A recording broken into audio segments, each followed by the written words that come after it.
नमस्कार विद्यार्थी मित्रांनो, आपल्या डबल ओ अकॅडमीच्या ई लर्निंग प्लॅटफॉर्मवरती तुम्हा सर्वांचं सहर्ष स्वागत आहे। तर बहुउद्देशीय आरोग्य कर्मचारी पदभरती 2026 याच्याविषयीची जी काही माहिती आहे ही माहिती आपण आपल्या आजच्या या व्हिडिओच्या माध्यमातून जाणून घेणार आहोत। तर याच्यामध्ये पात्रता काय असणार आहे, त्याचबरोबर त्याचं वेतन किती, कागदपत्र कोणती गरजेची आहेत, अभ्यासक्रम काय असणार आहे, याबाबतची संपूर्ण माहिती आपण आजच्या या व्हिडिओच्या माध्यमातून जाणून घेणार आहोत। चला तर मग जाणून घेऊया। बघा, महत्वाच्या अपडेट्स मार्च एप्रिल महिन्यामध्ये पडू शकतात। ओके, आता मार्च महिना संपलाय, एप्रिल महिन्यामध्ये 2026 एंडिंग पर्यंत आपल्याला याबाबतची माहिती मिळून जाऊ शकते। बघा, महाराष्ट्रातील आरोग्य विभाग यामध्ये बहुउद्देशीय कर्मचारी मल्टीपर्पज हेल्थ वर्कर्स MPW म्हणजेच आरोग्य सेवक पदासाठीची मोठी भरती प्रक्रिया राबवण्याची आहे किंवा राबवली जाणार आहे।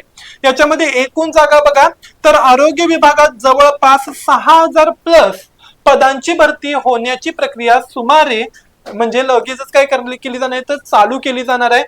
त्यामध्ये 1100 ते 1200 हून अधिक जागा केवळ MPW या पदासाठी रिक्त करण्यात आलेल्या आहेत। यामध्ये नवीन भरती NHM म्हणजेच नॅशनल हेल्थ मिशन अंतर्गत 5000 आरोग्य कर्मचाऱ्यांची नवीन भरती लवकरच सुरू केली जाऊ शकते। ओके, मग यामध्ये पात्रता, वयोमर्यादा, पगार आणि परीक्षा पद्धती आपण जाणून घेणार आहोत। तर या पदासाठीची जी काही पात्रता, ही पात्रता बघा, शैक्षणिक पात्रता 12वी उत्तीर्ण विज्ञान शाखा आवश्यक असणार आहे।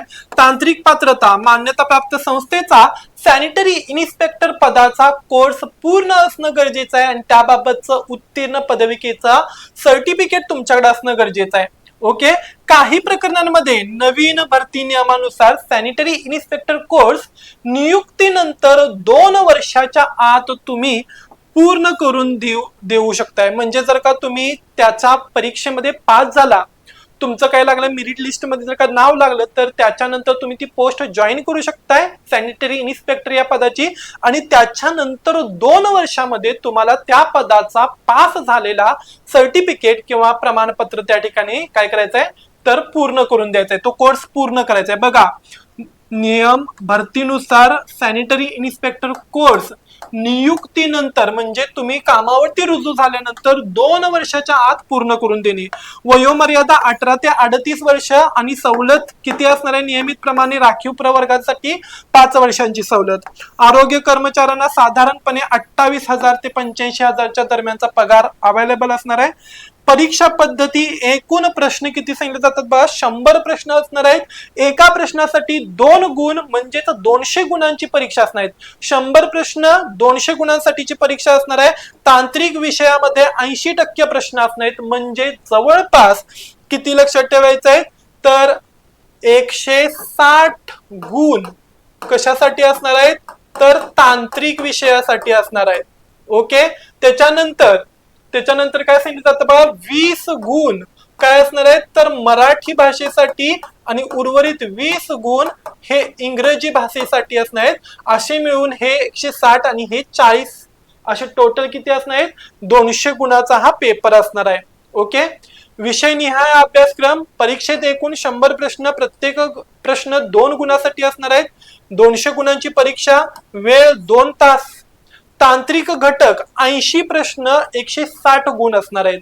यामध्ये आरोग्य, पाणी, संसर्गजन्य आजार, प्राथमिक आरोग्य केंद्रांच्या कामाशी संबंधित प्रश्न म्हणजे प्राथमिक आरोग्य केंद्र, द्वितीय, तृतीय। ओके, त्याच्यानंतर त्याच्यामध्ये आरोग्य वर्धिनी केंद्र असतील, त्याचबरोबर तृतीय स्तर, द्वितीय स्तर असेल। ओके, आशा सेविकांचं कार्य असेल, त्याचबरोबर काय असणार आहेत तर डॉक्टरांची पदं, ओके, कोणत्या लेवलला किती पदं असणार आहेत, त्याचबरोबर सेविका असतील, कर्मचारी असतील, यांचं काय असणार सगळी माहिती असेल।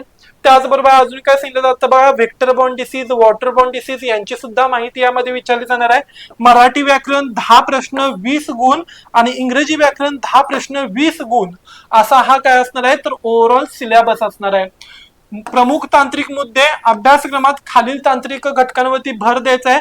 आरोग्य योजना, राष्ट्रीय आरोग्य अभियान, आयुष्मान भारत योजना। ओके, रोग प्रसार, जलजन्य आजार, कीटकजन्य म्हणजेच dengue, malaria, cholera, vector born, water born, whatever.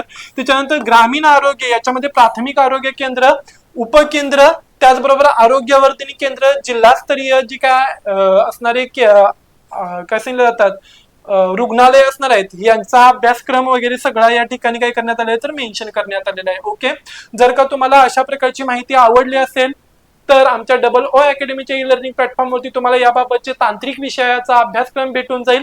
त्याचबरोबर तुम्ही या ठिकाणी लाईव्ह आणि रेकॉर्डेड स्वरूपातील लेक्चर सुद्धा काय करू शकताय, पाहू शकताय, डाउनलोड करू शकताय. दर सॅटर्डेला या ठिकाणी तांत्रिक विषयांवरती काय असतात तर क्वेश्चन पेपर होतात ऑनलाईन पद्धतीनं, ते तुम्ही देऊ शकताय. कोणतीही बॅच तुम्ही यामध्ये काय करू शकता तर जॉईन करू शकताय. ओके, जर का तुम्हाला माहिती आवडली असाल आणि तुम्ही आमच्या चॅनलवरती नवीन असाल तर लाईक करा, शेअर करा आणि सबस्क्राईब करायला विसरू नका. यासारखी आणखीन माहिती घेऊन मी पुन्हा लवकरच भेटेन. तोपर्यंत धन्यवाद.